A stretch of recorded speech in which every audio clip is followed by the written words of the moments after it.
I have an object called user with three properties name, age, and PAN number, and I am iterating over that object using for in loop. So once I iterated over that object, I am getting the below output. Okay.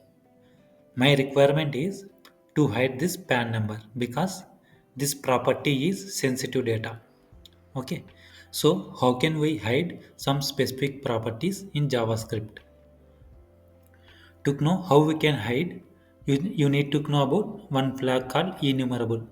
Let's see first what it is. Okay. Const flags equal to. So this method will take two arguments.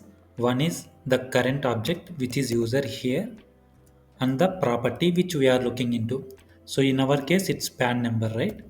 Yeah. So once I provided, let me console this one.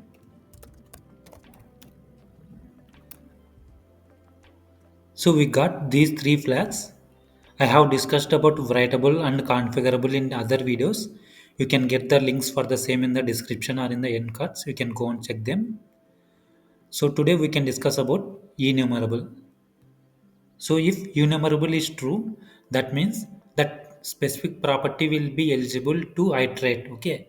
If it is false, then it won't be available in the iteration. Okay, so let's update that one. So how we can update is we have defined properties method. We can update by using that. Okay. So let me call define property method. This will take three arguments.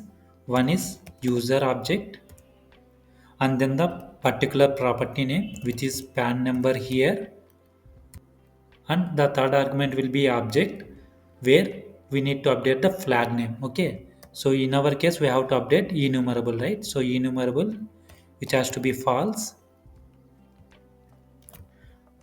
And now let me iterate over the object after property definitions.